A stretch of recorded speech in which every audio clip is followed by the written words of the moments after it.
예수님께서 이렇게 피를 여러 번 흘리셨죠. 또 여러 군데에서 흘리셨죠. 채찍에 맞으셔서 피 흘리시기도 하고, 또 겟세마네 동산에서 땀방울이 핏방울이 기도할 때 눈에서 얼굴에서 피가 나오도록 기도하셨고, 또 가시 멸류관 쓸 때 피가 나오고, 또 발에 못 박혔을 때 피가 나오고, 손에 못 박혔을 때 피가 나왔어요.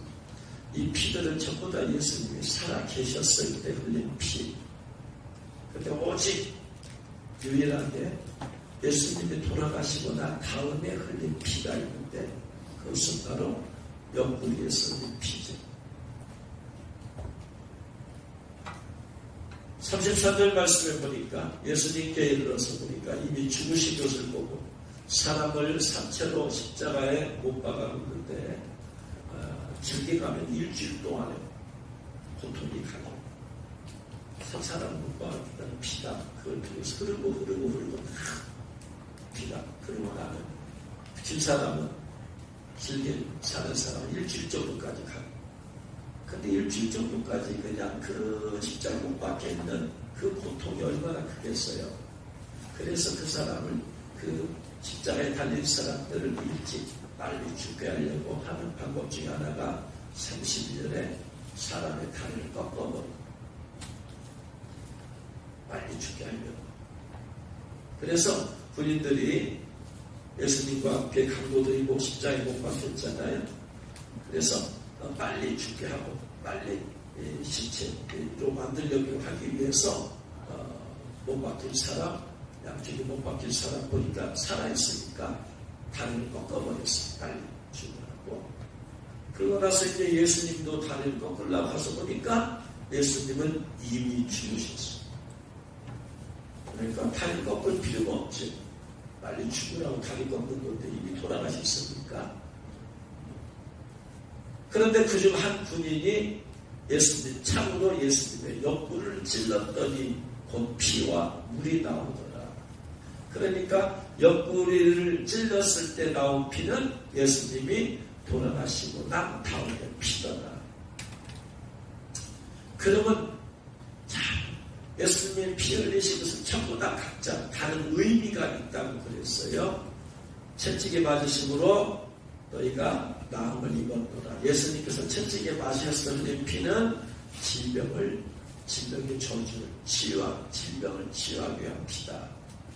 발에 못 박혔을 때 흘린 피는 발로 밟아본 이긴 자는 진자를 밟으니까 보혈의 권세와 능력으로 어둠의 권세를 밟아버려라.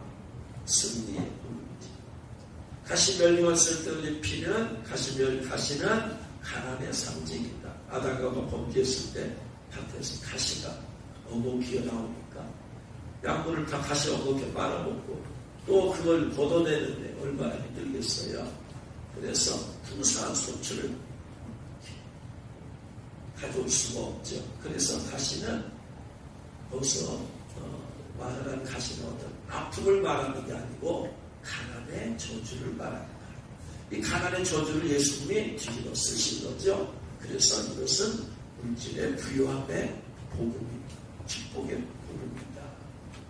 그런데 그러면 예수님께서 자기 옆구리를 찔렀을 때 나온 피는 무엇을 위해서, 뭐 때문에 옆구리에서 피를, 도대체 군인이 뭐 때문에 참으로 옆구리를 찌른 건지 이유가 뭐예요 도대체? 찌를 이유가 없어요. 이미 죽었어. 시체야. 시체인데 뭐하러 옆구리를 찔러요? 인간적으로는 의미가 없지만 하나님께서는 영적인 메시지를 주기 위해서 그 군인으로 하여금 이미 돌아가신 예수님의 옆구리를 찌르게 하신 것입니다. 십자가에 달린 사람 옆구리 찌를 필요가 없다 이 말이에요. 죽게 하기 위해서 다리만 꺾으면 돼요. 이미 죽었는데 뭐하러 옆구리를 찌르냐? 예수님의 죽으심을 통해서 피가 나오고 피만 나오는 게 아니라 물도 같이 나오고 이걸 통해서 하나님께서는 영적인 메시지를 주시기 위함이다. 할렐루야. 그걸 깨달아야 된다고. 한 군인이 창으로 예수님의 옆구리를 찔렀다. 옆구리로 헬라어 원어가 플류라, 옆구리.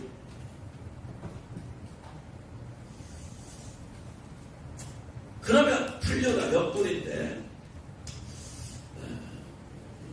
성령께서 어떠한 성경에 대한 의문을 감동을 주셔서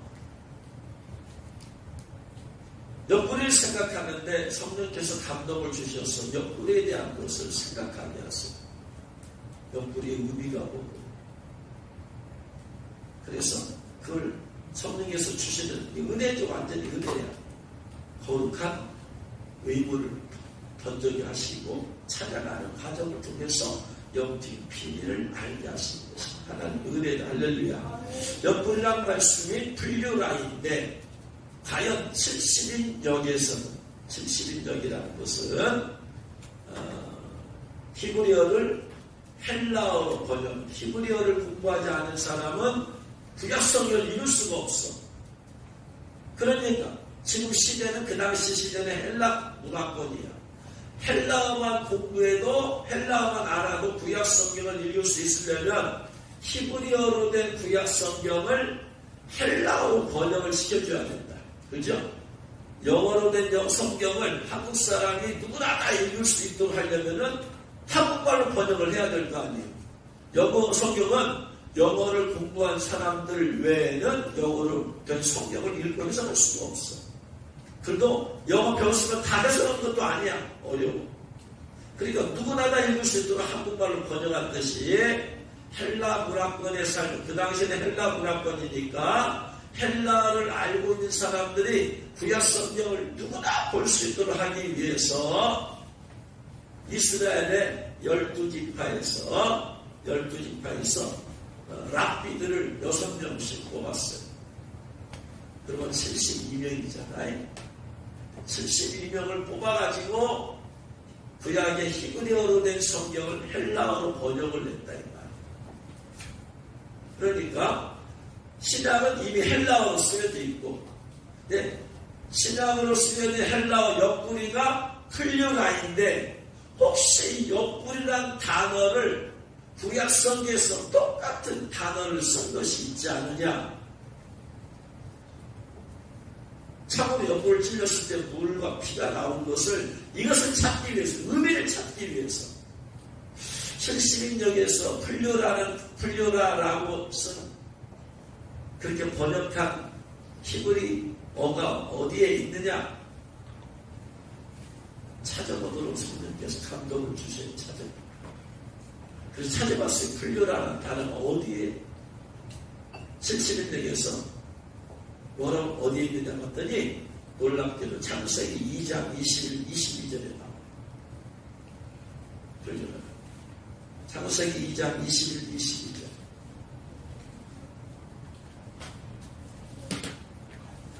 같이 읽겠습니다. 여호와 하나님이 아담을 깊이 잠들게 하시니 잠들매 그가 그 갈빗대 하나를 취하고 살로 대신 채우시고 여호와 하나님이 아담에게서 취하신 그 갈빗대로 여자를 만드시고 그를 아담에게로 이끌어 오시니. 이 갈빗대로가 히브리 원어로 첼라예요. 첼라라는 단어는 무슨 의미냐? 갈빗대라는 단어 있고 의미가 있고 옆구리라는 의미가 있고. 그러니까 예수님이 돌아왔을 때 군인이 창으로 예수님의 옆구리를 찔렀다는 그 옆구리하고 하나님이 아담을 깊이 잠들게 하시고 갈빗대 하나를 취했어요. 그걸로 여자를 만들었다. 그 갈빗대가 옆구리. 똑같이 원어가 똑같아. 무슨 말이냐면 이 두 가지가 의미가 상통한다 이 말이에요. 자, 보세요. 아담을 잠들게 하고 잠들게 했는데 잠들게 하고 나서 갈빗대를 취했어요. 예수님께서는 잠잔다라는 것을 신약 성경에서 잠잔다라는 것은 어떤 상태를 잠잔다고 그랬어요? 죽었을 때 잔다 그랬잖아. 그러니까 아담이 잠들었다는 얘기는 아담이 영적으로 죽었다. 죽음에서 뭐가 나왔다?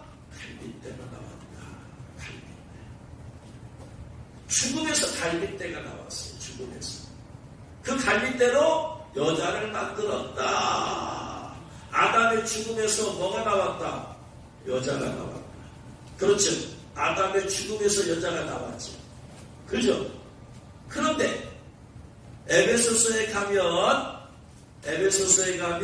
남편과 아내 관계를 사도 바울이 설명하면서 에베소 5장 22, 23절 말씀 봅니다.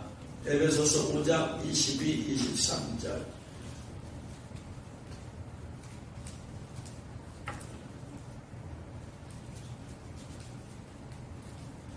같이 읽겠습니다. 아내들이여 자기 남편에게 복종하기를 죽게 하듯 하라. 이는 남편이 아내의 머리됨이 그리스도께서 교회의 머리됨과 같다. 남편이 아내의 머리됨이고 그리스도께서 교회의 머리됨과 같다. 그러면 남편은 영적으로 뭔가 같다. 남편이 왜 교회예요? 남편이 아내의 머리됨 같이 그리스도께서 교회의 머리가 된다. 남편과 아내에서 누가 머리예요? 남편. 그러면 그리스도와 교회에서 누가 머리예요? 그러면 남편은 영적으로 누구를 상징한다? 그리스도. 아내는 누구를 상징한다? 교회. 그런데 그러므로 그리스도의 아내가 남편이 그러면서 그 밑에 가보면 28절 31절 32절 31, 32 에베소 31, 32 5장 같이 읽습니다. 그러므로 사람이 부모를 떠나 그 아내와 합하여 그 둘이 한 육체가 될지라. 사람이 부모를 떠나, 여기서 사람은 누구를 말해요? 남편을 말하지. 남자가 부모를 떠나서 아내와 합하여 둘이 한 육체가 될지니 하면서 32절에 이 비밀이 크도다 하면서 나는 그리스도와 교회에 대해서 말한다. 계속 지금 뭔 얘기하다가 남편과 아내 얘기하다가 비밀을 내가 영적 비밀을 말하는데 내가 그리스도와 교회에 대해서 말한다. 그러면 남편은 무엇이고 영적으로? 그리스도고 아내는 교회를 상징한다. 그러므로 남자가 부모를 떠나 이 말은 그러면은 남자는 누구를 상징한다? 그리스도. 그러면 그리스도가 누구를 어떻게 부모를 떠나 그 아내와 합하여 교회와 합하여 한 몸을 이룰지라. 그리스도께서 부모를 떠나 예수님께서 하나님 아버지를 떠나가지고 이 땅에 오셔서 십자가에 달려서 죽으심으로 교회를 친구 삼아서 하나 드립니다. 이것에 대한 예언적인 말씀이 창세기 2장. 아담과 하와가 타락한 것이 3장이에요. 창세기 2장에서 하나님께서 아담과 하와가 범죄할 걸 아셨을까요? 모르셨을까요? 아셨다고 하면도 문제고 모르셨다고 해도 또 문제예요. 아셨다고 하면 아실 줄 뻔히 아시는 하나님께서 왜 아담과 하와를 창조하셨고 왜 선악과를 던져고 따지면 할 말 없고, 몰랐다고 한다면 하나님의 전지전능하심이 이제 훼손이 되는 것이에요. 그러나 분명한 것은 하나님은 전지전능하시기 때문에 아셨을 것이다. 그럼에도 불구하고 인간을 창조하고 그럼에도 불구하고 하신 이유는 잘 모르겠다. 왜? 아담과 하와의 타락은 단순히 아담과 하와의 타락으로만 끝나지 않고 더 큰 문제가 발생하기 때문에 무슨 문제? 예수님이 이 땅에서 죽으셔야 되는 문제. 이 문제가 발생하는 아셔. 그럼에도 불구하고 왜 하나님께서 그렇게 하도록 하셨는가는 저의 좁은 영성으로는 이해 불가해요. 천국에 가서 나 주님한테 물어봐야지 하나님 기분께서 알지 아직은 좀 모르겠어. 그래서 남녀관계의 결혼 문제만 얘기하는 게 아니고 남편이 부모를 따라서 아내와 합하여서 결혼해라. 이것은 영적인 메시지로서 남편은 그리스도, 아내는 교회. 그래서 그리스도께서 하나님 아버지 품을 떠나서 이 땅에 오셔서 십자가에 죽으심으로써 그러면서 사람의 모든 죄를 사하고 사함받은 교회와 결혼하는 그것에 대한 예표, 예언적인 말씀입니다. 할렐루야. 깨달으시는 여러분 축원합니다. 자, 그래서 남편은 그리스도의 상징이고 아내는 교회의 상징이듯이 아담은 누구의 상징이고 그리스도의 상징이고 하와는 누구의 상징이고 교회의 상징. 이걸 봐요. 그러면 교회는 어떻게 해서 그리스도의 죽으심을 통해서 탄생이 되었죠. 예수님 죽으심이 없으면 교회는 있을 수가 없죠. 언제나 교회. 네? 예수님의 죽으심을 통해서. 네? 그러니까 하와가 만들어진 것도 아담의 죽음을 통해서 하와가 만들어지지 않았다. 이 말이에요. 근데 아담을 실질적으로는 아담은 상징일 뿐인데 실제로는 죽으면 안 되니까 어떻게 해서 아담을 잠들게 한 다음에 그 다음에 하와를 만드십니다. 할렐루야. 그래서 지금 잠들게 하시고 나서 만드신 것은 그런 하나님의 기쁘신 뜻이 숨어있는 것이에요. 할렐루야. 그래서 아담이 이르되 아담이 이제 신부죠. 신부된 하와를 향해서 뭐라고 하냐? 내 뼈 중에 뼈요, 살 중에 살이다. 신부를 향해서. 예수님께서 신부 예복을 입은 성도들을 원래는 모든 교회가 주님의 신부가 되어야 돼. 이게 기본이야. 모든 교회가 하나님이 계획하시고 작정하신 모든 교회의 모습은 모든 교회가 모든 성도가 다 신부가 되어야 돼. 근데 그렇게 안 되니까. 네? 안 되니까 그 중에 일부를 뽑아서 신부를 삼는 거예요. 신부된 성도들을 향해서 아담이 자신의 신부를 향해서 내 뼈 중에 뼈, 살 중에 살아간 것처럼 예수님께서는 신부된 성도를 향해서 뭐라고 말해요? 내 뼈 중에 뼈요, 살 중에 살이다. 좀 더 다시 말하면 성도들 가운데 진짜 성도예요. 하나님의 자녀들 가운데 진짜 자녀다. 그게 어떤 사람들이다? 주님이 신부를 어떻게 보느냐?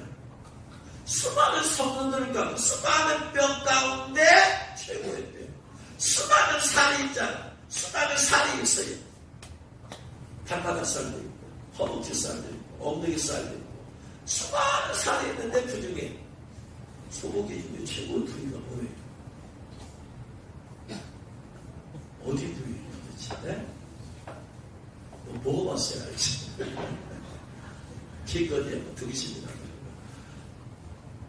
저도 몰라. 소고기 그 가운데 가장 조금밖에 나오지 않는 네? 나오죠. 그래서 진짜 소중의 핵심, 소중의 핵심. 그런 것처럼 전 세계 수많은 성도들인데 성도들 가운데 성도, 진짜 성도가 누구다? 수많은 자녀들이 있는데 그 자녀들 가운데 진짜 자녀가 누구다? 신부. 할렐루야. 아멘. 그러니까 모든 성도들 최고봉은 신부예요. 신부. 결론은 신부예요. 그래서 새 예루살렘 성에는 신부를 만들어야지. 할렐루야. 아멘. 어떻게 그러니까 신부 파전이 들어야 돼요. 할렐루야. 아멘. 자, 그래서 자, 아담의 영적인 죽음을 통해서 하와가 만들어진 것처럼 아담은 그리스도의 상징이기 때문에 그리스도의 죽으심을 통해서 누가 만들어졌다? 뭐가 만들어졌다? 교회가 만들어졌어요. 교회가. 네? 그러면 신약 교회가 어디서부터 시작돼요? 지금 전 세계 수많은 교회가 있잖아요. 교회의 시작은 어디서부터 시작되었을까요? 구약시대 교회가 있었을까요? 없었을까요? 네? 구약의 교회들이 있었죠. 있었지만 구약에는 오실 메시아를 바라보고 그래서 양의 피로 죄사함을 받은 이게 구약시대 교회죠. 그러나 온전한 모습은 아니죠. 양의 피로 한 것이고 하기 때문에 그리스도 예수님의 피로 한 것이 아니기 때문에 그래서 메시아를 대망하면서 제사함을 받는 그 속죄제나 속건제를 통해서 죄사함 받으면서 오실 메시아 하나님의 어린 양이 와서 우리 모두 사하신다라고 하는 그 어린 양 오실 메시아를 바라보면서 그래서 했던 그 공동체가 교회죠. 그러나 구약의 공동체는 그 이스라엘에 국한되었죠. 그러나 신약의 교회는 이제는 전 세계적으로 누구나 이방인을 다 포함해서 누구나 다 들어올 수 있는 이제 교회. 그래서 학자들은 신학시대에 우리가 이렇게 틀이 이렇게 만들어진 교회의 시작을 어디서 보느냐? 마감, 다락방에서. 뭐 때문에? 거기서 성령님이 임하셨기 때문에. 할렐루야. 그러니까 실제적이고 형식적인 교회는 반드시 예수님만 믿는 것뿐만 아니고 뭐가 있어야 된다? 성령님이 임하셔야 돼. 성령님이 없는 성도가 아니요. 성령의 임재와 역사가 없는 교회는 교회가 아니죠. 그래서 우리 각자가 다 교회잖아. 여러분도 교회다. 왜냐하면 예수 영접한 순간에 성령님이 들어오셨으니까. 나는 내가 교회다. 내가 교회. 여러분 자신. 할렐루야. 아멘. 그래서 반드시 교회가 만들어지기 위해서 뭐가 있어야 된다? 성령님이 계셔야 된다. 성령님이. 그리스도의 죽음을 통해서 교회가 나왔어요. 그리스도의 죽음을 통해서 물과 피가 나왔어요. 그러면 예수님의 피로 말미암아서 물이 나왔단 말이에요. 물이. 그런데 반드시 교회가 되기 위해서 뭐가 있어야 된다? 성령님이 계셔야 된다. 물이 바로 이 핵심입니다. 물이. 예수님의 피로 말미암아서 모든 성도들이 성령님 충만함을 받을 수 있게 된 것이다. 그래서 모든 그 성령을 말합니다. 요한복음 7장 37절 39절 요한복음 7장 37절 39절 여러 번 말씀을 드렸죠. 같이 읽겠습니다. 명절 끝날 그 큰 날에 예수님께서 서서 외쳐 이르시되 누구든지 목마르거든 내게로 와서 마셔라. 물에 관한 얘기죠. 나를 믿는 자는 성경의 이름과 같이 배에서 생수의 강이 흘러나오라 하시니 이는 그를 믿는 자들이 받을 성령. 받은 자들이 받은 성령. 예수님 믿는 자들이 성령님이 계셔야 안 계셔요? 계셔요. 이미 계셔요. 계시는데 또 성령을 받는 거예요. 할렐루야. 믿는 자들이요. 이미 믿고 있는 자들이 받은 성령이 뭐다? 성령의 충만함입니다. 예수님의 제자들의 성령을 마가복음에서 받았잖아요. 그들은 이미 구원 받았어요? 안 받았어요? 예수님께서 너희가 다 구원 받았는데 다는 아니니라 하시면서 누구를 뺐어요? 가룟 여자를 뺐습니다. 예수님께서 세족식을 하시잖아요. 그래가지고 수건을 딱 잡으시고 그 다음에 제자를 발을 씻겨주려고 했더니 베드로가 아니 됩니다. 예수님께서 어떻게 저희들 발을 씻겨주십니까? 우리가 씻겨드려야 됩니다. 세번씩의 가장 중요한 의미는 발을 씻겨주는 것에 있지 않습니다. 예수님께서 뭐라고 그래요? 목욕한 자는 발밖에 씻을 것이 없느니라. 이미 목욕한 자는 발밖에 씻을, 발을 씻어야 된다. 목욕한 자. 여기서 목욕한 자란 이미 영혼의 정결함을 받은 자. 예수님의 피로. 그렇죠? 예수님의 피로 구원받은 자. 근데 한번 목욕했으면 끝나느냐? 목욕했으면은 나갔다 오면 또 손발을 씻어야 됩니다. 이미 영혼의 구원을 받은 자는 또 죄를 지어. 그러니까 또 죄를 씻어내야 된다. 구원받은 자도 회개해야 된다. 구원받은 자도 죄를 자백해야 된다. 할렐루야. 이걸 보여주려고 예수님이 새벽씩 하신 이 영적인 의미를 놓쳐버리고 놓아버리고 생각하지 않고 발만 씻어주면 새벽씩 그 자체에 머물러 버린다면 의미가 없어. 겸손하신 예수님에다가 초점을 맞추면 안 되더라. 베드로가 예수님 그러시면 안 되옵니다. 제가 발을 씻어드려야 되죠. 그러면 베드로가 구세주가 되는 거예요. 우리의 더러움을 씻어주시는 분이 누구예요? 예수님이요. 예수님의 제자들을 씻어줘야지. 근데 베드로가 예수님의 제자들을 씻어주면 예수님은 졸지에 죄인을 만들어버리고 지가 구세주가 되는 거예요. 똑같아. 세례요한. 예수님께서 세례요한에게 세례받으러 갔더니 아니 예수님 어떻게 해서 예수님이 저에게 세례받으시나요? 제가 예수님께 세례받으셔야죠. 받아야죠. 방송에서. 그랬더니 아니다. 아버지의 뜻을 이루어야 한다. 왜 예수님께서 세례요한에게 세례를 받아야 돼요? 뭐 때문에? 이유가 뭐야 도대체? 왜? 구약시대에 이스라엘 백성이 대속죄일 때 죄상 이스라엘 백성 전체가 죄를 지었을 때 한 사람이 죄를 지었을 때 양이나 염소나 비둘기 각자가 한 마리씩 받는 거야. 근데 예를 들어서 이스라엘이 1000만 명이야. 아니 너무나 많거든요. 500만 명이야. 500만 명이 다 죄를 지었어. 우상숭배 죄. 그러면 이 죄 사함 받으려면 각자가 다 자기 형편에 따라서 족장들, 제사장들은 전부 다 소를 잡아가야 돼. 족장들, 제사장들, 지도자들은. 일반 평민들은 양이나 염소나 비둘기를 갖고 와서 제사 드려야 돼요. 그러면 몇 마리를 잡아야 돼요? 500만 마리를 잡아야 돼요. 죄 한 번 사함받기 위해서 500만 마리를 잡아야 돼. 도대체 이 500만 마리를 잡는데 얼마나 걸릴까요? 한 번 죄 이거 용서받으면 전체가 죄를 지었습니다. 얼마나 비합리적이에요. 그래서 하나님께서는 이스라엘 전체가 죄를 지었을 때 야 어떻게 500마리 가지고 오겠냐 그러지 말아라. 야 백성들 가운데서 대표 나와.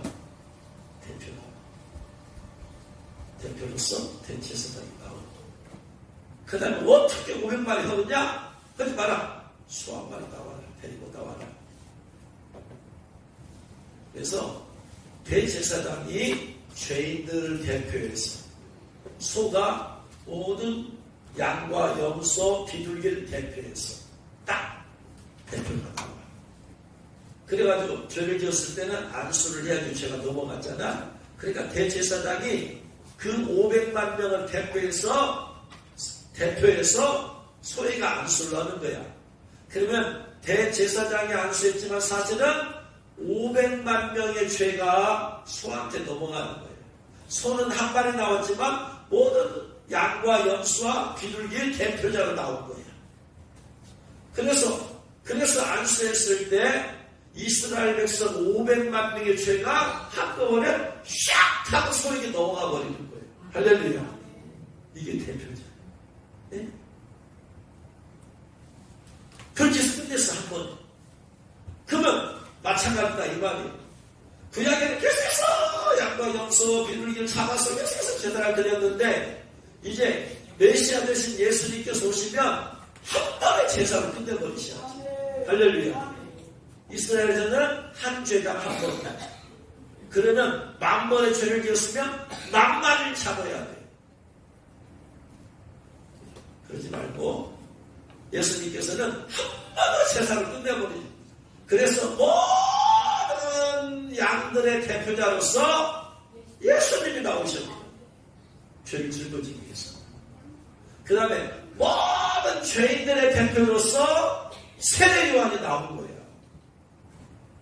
그렇게 가지고 모든 사람의 죄를 범했기 때문에 세례 요한이 그 모든 사람을 대표해서 죄를 짊어지고 안수를 해야지 모든 인류의 죄가 넘어가면 예수님한테 넘어가는 거죠. 그 예수님은 죄가 없지만 인류의 모든 죄를 짊어지고 쓰고 십자가에 달려 죽으시는 거죠. 할렐루야. 이것 때문에 그런 거예요. 마음이 거꾸로 된다고 이거. 아니 세례요한 예수님 제가 세례요한 제가 안수를 받아야 되죠. 그러면 세례요한이 메시아가 되는 거예요. 양이 대표로서 세례요한이고 예수님이 대표로서 세례요한에게 안수하면 예수님이 졸지에 죄인 중에 괴수가 되는 거예요. 하나님의 말씀을 영적인 하나님의 뜻을 깨닫지 못하고 자꾸 인간적으로 해석하게 되면 이렇게 엉터리로 해석을 하게 된다 이 말이에요. 자꾸 인간적으로 겸손하고 그런 쪽으로 해석하지 말고 우리는 일단 하나님의 말씀을 영적인 의미를 깨달아야 된다. 그래서 하나님 예수님께서 모든 죄를 짊어 쓰고 세례요한이 안수했을 때 사실은 안수하고 끝난 게 아니고 사실은 뭐다 보이지 않는 영적인 세계에서는 모든 인류의 죄가 예수님한테 넘어가는 거예요. 아직 씻어진 것이 아니죠. 예수님 돌아가셔야 씻어지지. 그래서 그 순간에 모든 인류의 죄가 세례요한의 손을 통해서 예수님한테 넘어간 거죠. 한번 넘어왔으니까 이제 예수님은 이제 십자가에서 돌아가시만 하면 넘어온 죄를 짊어지고 이제 죽으신 죄사함의 역사가 나타나는 할렐루야. 이게 영적인 하나님의 메시지입니다. 그러므로 자, 예수님께서 피 흘리심을 통하여서 피와 함께 물이 흘러나왔다는 것은 여기서 물은 뭐가? 성령이 흘러나왔다. 피를 통해서. 왜냐? 구약시대에도 성령님이 계셨어요? 안 계셨어요? 계셨는데 모든 하나님을 믿는 공동체인 모든 이스라엘 사람들에게 이스라엘 백성들에게 성령님이 임하지 않았어요. 특별한 사명을 받은 사람들만 성령 받았어. 왕, 기름 왕할 때 기름 부은 성령 제사장, 그 다음에 선지자, 혹은 특별한 사명을 받은 사사들, 혹은 선막 제조할 때 부살들과 오홀리아 이런 하나님이 특별한 사명을 준 사람들에게 성령을 주었지 일반 사람들은 성령을 받을 수가 없었어요. 그런데 예수님의 죽으심을 통하여서 모든 사람의 죄가 사함받았기 때문에 모두가 성령의 충만함을 받을 수 있도록 그래서 물이 흘러나왔다는 얘기는 예수님 죽으심부터 교회에 성령이 임하게 되었다. 할렐루야. 그래서 성령 충만의 복음이에요. 누구든지. 여기서 명절 끝나는 초막절을 상징해요. 초막절 기간에 신라와 모세가 가서 물을 길어가지고 성전 문으로 돌아와서 물을 붓는 행사가 있습니다. 그래서 물은 그 성경에서 물은 성령을 상징해요. 성령. 할렐루야. 생수의 강은 성령 충만의 강물이에요. 할렐루야.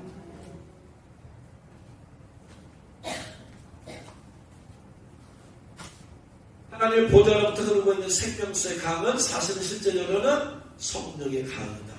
왜냐? 그 보좌의 물이 나와서 사람들을 치유하고 그 입사에서 치유하고 그는 성령님이 치유하시는 분이시다. 할렐루야.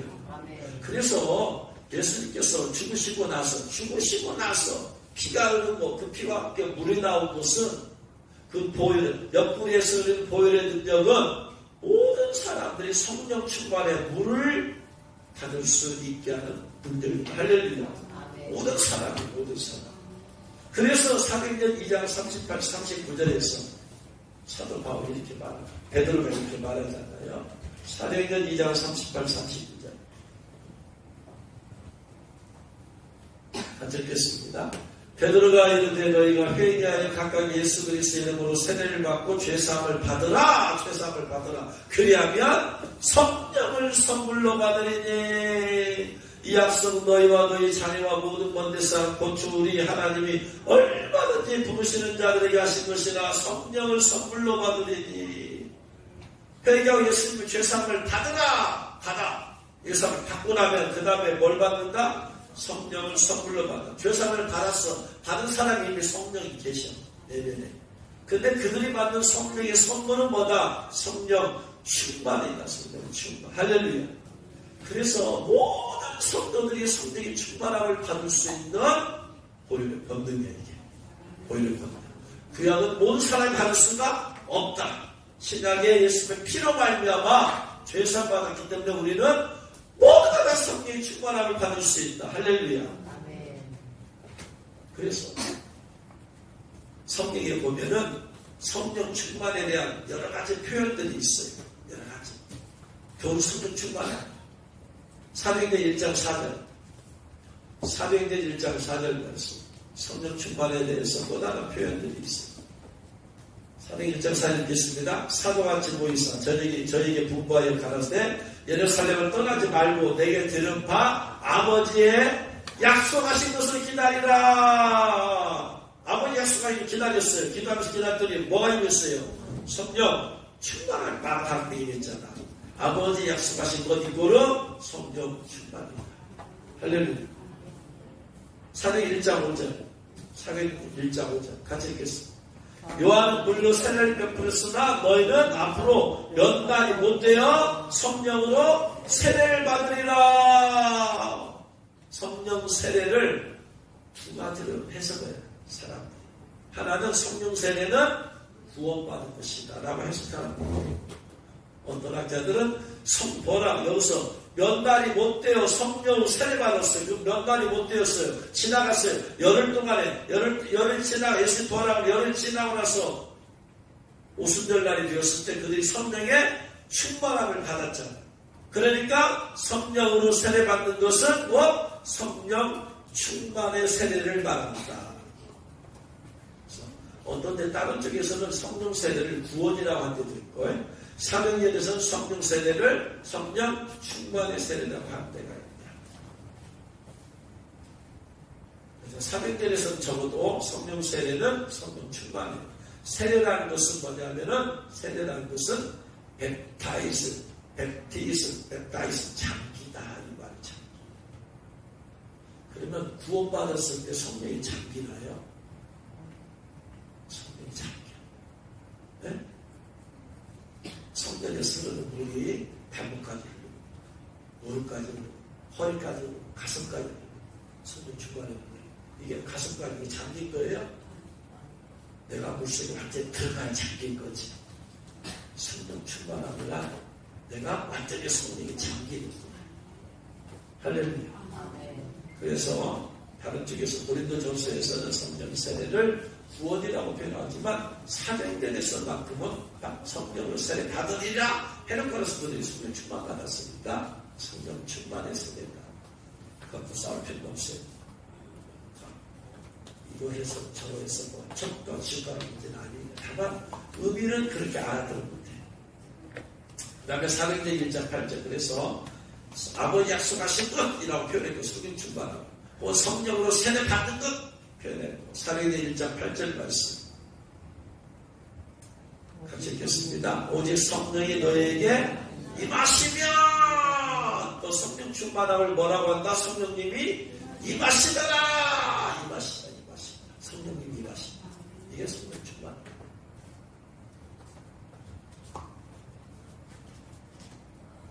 그래서 성령 충만함이 임하면 너희가 권능을 받는다. 구원을 받아서 권능 받는 게 아니죠. 실제 권능은 성령이 충만함을 받아야 권능을 받는다. 할렐루야. 그 다음에 사무엘상 10장 6절 아니 그냥 사도행전 10장 44절 사도행전 10장 44절 사도행전 10장 44절 읽겠습니다. 베드로가 이 말을 할 때 성령님이 말씀을 듣는 모든 사람에게 내려오시니 성령님이 내려오시다. 이게 성령 충만. 성령님이 내려오신다.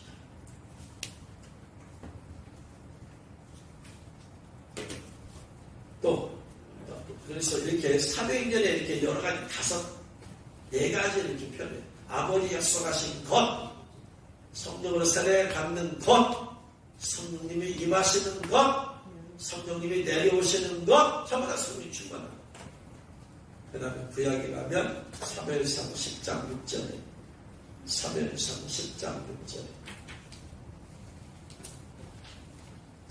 사무엘상 10장 6절 읽겠습니다. 내게는 여호와의 신이 크게 임하리니 너도 그들과 함께 일하고 변화의 세 사람들이라. 여호와의 신이 크게 임하시니 아까는 사도행전 1장 8절에서 우리 성령이 너에게 임하시면 그랬잖아. 임하시면. 근데 사무엘상 10장 6절에서 여호와의 신이 크게 임한다 이렇게 표현하면 전부 다 성령 충만함을 얘기하고, 그러면 성령 충만함을 받으면 어떻게 되겠냐? 성령 충만 받으면 어떻게 되냐 이 말이에요. 첫 번째 방금 읽었잖아요. 여호와의 신이 크게 임하리니 네가 변하여 새 사람 되리라. 예수님 믿는다고 새 사람 되지 않아요.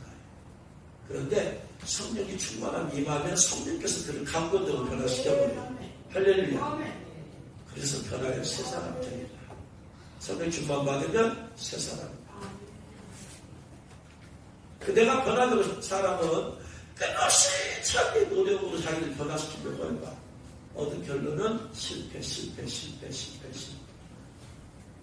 아무리 말씀을 읽고 내가 말씀을 살려고 해봐. 결론은 못 산다. 성령님 도우심이 없이 내가 새 사람이 될 수가 없어. 이걸 철저히 깨달아야 돼. 그래서 성령 충만함. 저도요, 말씀 읽고 말씀대로 살아보려고 몸부림쳐왔어요. 얻은 결론, 성령 충만 받지 않으면 내가 아무리 결단하고 아무리 힘써도 말씀대로 못 살고. 왜? 말씀대로 산 사람들은 다 성령 충만 받아서 말씀대로 산 사람들. 사도행전에 보면 그들의 삶을 살았던 사람들은 다 성령 충만 받았을 때 산 사람들이지, 성령 충만 안 받으면 사복음서의 제자들, 예수님 돌아가셨을 때 그 제자들은 결국 다 실패했잖아. 예수님 버리고 다 도망가 버리잖아. 그런데 그들이 성령 충만 받으니까 완전히 바꿔지잖아. 네? 성령 충만을 받지 않은 성도들의 결론은 예수님 십자가 못 박혔을 때 잡혀갈 때 그때 제자들, 도망간 제자들, 예수님 부인한 베드로들 똑같아. 성령 충만 받지 않으면 예수님 부인하게 되어 있어. 성령 충만 받지 않으면 자기 생명이 두려워서 다 도망가게 되어 있어. 그러니까 나를 변화시킨 것은 깨달아야 돼. 수많은 세월들을 저도 수많은 세월들을 말씀의 은혜 받고 말씀의 깨달은 말씀으로 살아보려고 몸부림 쳐봤지만 안 된다. 말씀의 은혜 받는 것만으로는 안 되더라. 반드시 성령의 충만함을 받아야지 말씀에 합당한 열매를 맺더라. 깨달으실 죄는 고치거나 안 돼요. 성령 충만에는 답이 없어요. 아무리 여러분이 말씀의 은혜 받아봤자 말씀의 열매를 맺지 못해요. 노력으로 절대로 되지 않는다는 깨달아야 돼요. 힘을 안 돼요. 누구를 안 돼요. 우리 영광이 힘을 안 돼요. 그자 성령 충만 또 잃어버리면 다시 되겠다고 또 돌아가. 성령님이 나를 변화시켜요. 성령님이 나를 장악하요. 성령님이 나를 주장해요. 할렐루야. 기도하지 않는 사람들은 그러니까 기도를 해야지 성령 충만 받았다고 나가다고 했어요. 기도하지 않는 사람의 결론은 실패하는 자신을 발견한다. 그 모든 실패의 원인은 성령 충만 받지 않아서 실패하는 것이다. 전도의 실패도 성령 충만 받지 않아서 전도에 실패하는 거예요. 모든 교육의 실패도 성령 충만 안 받고 교육하니 머리만 갖다 집어넣어 주니까 실패하고, 모든 실패는 성령 충만 없어서. 누구 변화시키고 해보세요. 그가 성령 충만 받지 않으면 안 돼요. 철저히 깨달아야 돼요, 여러분. 아멘. 해보려면 해봐요. 여러분 노력으로 결단한다고요? 자신 차려. 결단해서 한다. 그리고 성도님이 뭐하는 필요해요? 결단해봐야 돼. 내 힘과 결심 약하여. 내가 오늘 결단했지만 내일 가면 그 결심이 약해지고 모레 가면 더 약해지고. 결심한 것을, 결단한 것을 이루게 해주실 분이 성령님이시다. 아멘. 내가 자녀들 변화시키려고, 부모를 변화시키려고 이런 말 저런 말 이런 말 저런 말, 그 말 좀 좋은 말 다 해줘봐요. 변화되니까. 누구는 변화되기 되기 싫어서 변화가 안 되는 줄 알아요? 변화될 능력이 없어서. 누가 나를 변화시킬 능력이 내 안에서 성령께서 강권적으로 역사해주지 않으면 변화 안 되는 거예요. 아멘. 누가 좋은 얘기를 안 들어서 변화가 안 되는 줄 알아요? 여러분, 좋은 말로 권면하면 그가 변화될 줄 알아요? 누구는 변화 안 되고 싶거든요. 여러분 가운데 변화 안 되고 싶어서 한 배라도 있어요? 없어요. 근데 변화가 왜 안 되느냐? 오직 성령이 임하시는 거니까 변화여 새 사람들이. 아멘. 깨달으시는 주님으로 축원합니다. 아멘.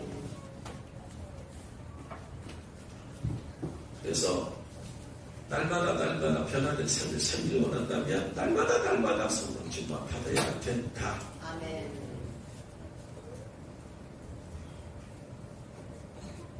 그러다 성령 충만 잃어버리면 다시 세상으로 간다. 다시 세상으로 가. 사도바울 동역자에 따라 세상으로 간 대마가 왜 갔느냐? 성령 충만 잃어버리면 결국 영적인 전쟁 아니에요? 내 안에 성령님이 나를 지배하느냐? 내 안에 어둠의 영이 들어와서 나를 지배하느냐? 네? 세상을 이길 힘은 내 안에 성령 충만밖에 없어요. 세상을 이길 힘. 세상이라는 거대한 마귀의 세계를 이길 수 있는 힘은 성령이 충만한 능력밖에 없어요. 내가 어떻게 마귀를 이겨? 보이지도 않는 겁니다. 성령님 나를 지켜주고 보여주지 않으면 안 돼. 성령님밖에 없어요. 무기는 성령의 능력밖에 없어요. 할렐루야. 아멘. 깨달으시는 주님은 축원합니다. 아멘. 나는 왜 이렇게 노리고도 변화 안 되느냐? 원래 안 되게 돼 있는 걸 지금 하고 있는 거예요. 안 되게 돼 있어요. 그래서 그냥 임하는 게 아니고 여호와의 신이 크게 임해야 된다. 충만하게 임해야 된다. 완전히 나를 지켜보죠. 그죠?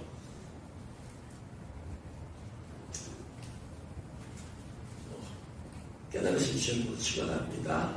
그래서 매일매일 성령 충만, 성령 충만, 성령 충만, 성령 충만, 성령 충만, 성령 충만, 성령 충만. 오늘 여기까지 시간 9시간 남았습니다. 다음 이어서 계속해서 성령 충만 받으면 왜 받아야 되는가? 받으면 어떻게 되는가? 어떻게 하면 받을 수 있는가? 주님께서 이어서 말씀을 드리겠습니다. 예수님의 죽으심을 통해서 예수님의 옆구리에 찔리신 그 옆구리는 바로 예수님의 이 아담으로 말하면 갈비뼈. 예수님의 죽으심을 통해서 성령 충만함을 받을 수 있게 되겠어요. 예수님이 안 죽으셨으면 우리는 성령 충만 특별한 면의 사람들만 받지 못해. 그러나 죽으셨기 때문에 누구나 다 성령 충만 받을 수 있다. 할렐루야. 누구나 다. 누구나. 너희 중에 누구나 죄 목마르거든 내게 와서 누구든지. 그래서 날마다 성령 충만하고 번도